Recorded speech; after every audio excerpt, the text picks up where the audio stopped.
देखिए, पाकिस्तान के साथ बॉर्डर पर भले इस सीज़फायर को लेकर सहमति बनी है, लेकिन बॉर्डर के भीतर आतंकिस्तान की सरपरस्ती में चल रहे दहशतगर्दी के खेल पर स्ट्राइक जारी है।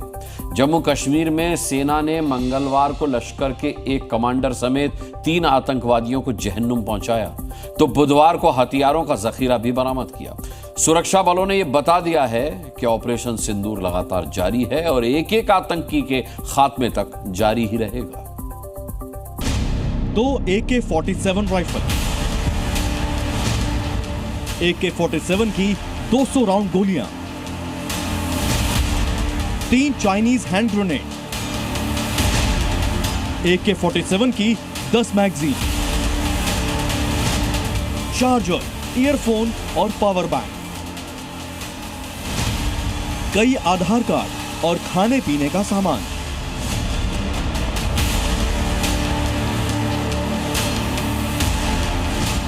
यह आतंक और दहशतगर्दी फैलाने का वो साजो सामान है जो केलर के जंगलों में आतंकियों से हुई मुठभेड़ के बाद बरामद हुआ है। एक तरफ भारत की सेना पाकिस्तान में आतंकियों के सफाई में व्यस्त थी, तो दूसरी ओर कश्मीर घाटी में मौजूद कुछ आतंकी पहलगाम पार्ट 2 की तैयारी कर रहे थे, लेकिन सेना के पराक्रम ने उनकी साजिश को मिट्टी में मिला दिया। मंगलवार को सेना ने लश्कर के शीर्ष कमांडर शाहिद कुट्टे और अदनान शफी समेत 3 आतंकियों को मार गिराया था। हथियारों की यह खेप उन्हीं आतंकियों से बरामद हुई है। सेना ने अपने इस अभियान को ऑपरेशन कैलर नाम दिया था, क्योंकि यह एनकाउंटर शोपियां के कैलर गांव के पास जंगलों में हुआ था। इस वक्त हम आपको दिखाना चाहते हैं ये एम्युनिशन, आर्म्स एम्युनिशन जो कल केलर में मिला है। ये देखिए AK-47 की राइफल की ये जो है बुलेट्स है जो करीबन 200 के करीब रिकवर की गई है। यहाँ से ये देख रहे हैं, और यहाँ पर आप देखिए ये AK-47 की मैगजीन है जो 10 मैगजीन है जो रिकवर की गई है। ये ग्रेनेड, चाइनीज ग्रेनेड है ये जो 3 रिकवर किए गए हैं। शाहिद कुट्टे का आई कार्ड है, और ये कुछ वायर्स हैं जो फ़ोन चार्जिंग या और ये बैटरी बैंक। इसके अलावा कैश जो है वो करीबन 7 से 8 हज़ार का कैश है। और ये देखिए आप, ये AK-47 राइफल्स 2 है जो 2 मिली हैं, और ये पाउच जो ऊपर से सामान कैरी करने के लिए पहना जाता है, ये उनके साथ मिला है। ये देखिए ये ईटेबल्स है, बिस्किट्स हैं जो इनके पास से मिले हैं, और इसके अलावा कुछ मेडिसिन है जो इनके पास से मिला है, वो यहाँ पे रखा गया है। इसके अलावा कल एक पिक्चर आई थी जो इनिशियल स्टेज में एम्युनिशन की थी, उसमें एक वायरलेस सेट 2 थे।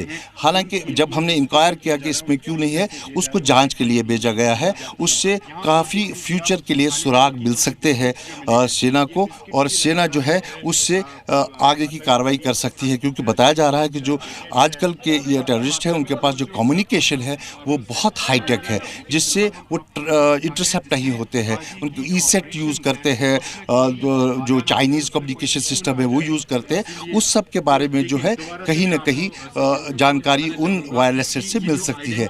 लेकिन एक बहुत बड़ा ज़खीरा जो है मिला है सेना को, और एक सक्सेसफुल ऑपरेशन जो है वो सेना ने कल अंजाम दिया है केलर में, जिसमें 3 लश्कर तैयबा के जो मिलिटेंट है उनको मार गिराया गया है।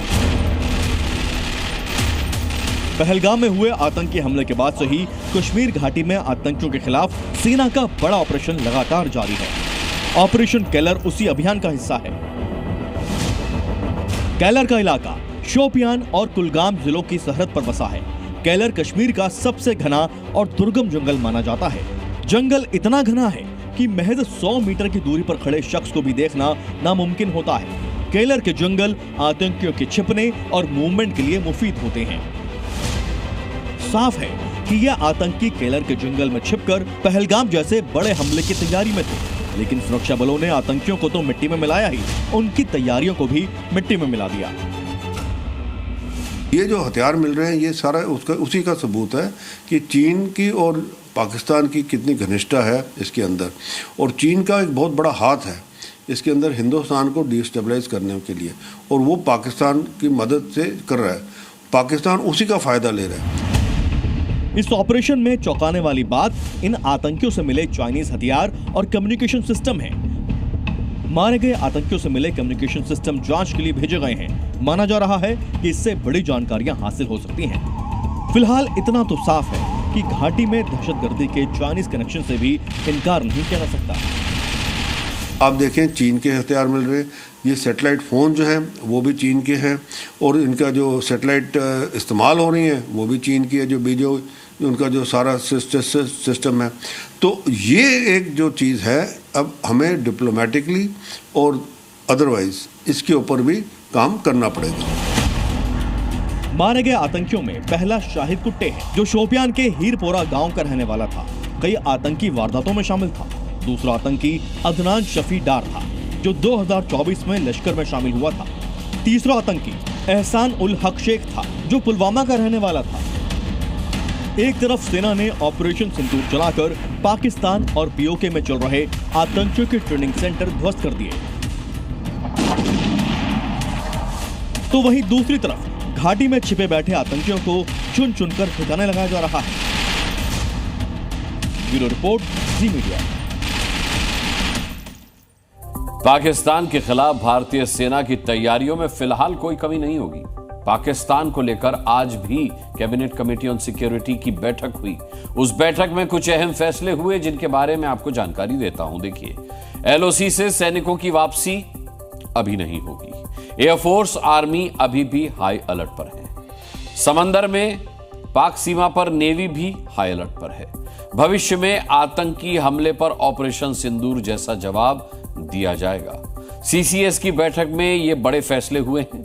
इन फैसलों से एक बात तो साबित हो रही है कि पाकिस्तान पर रत्ती भर भी भरोसा नहीं किया जा सकता।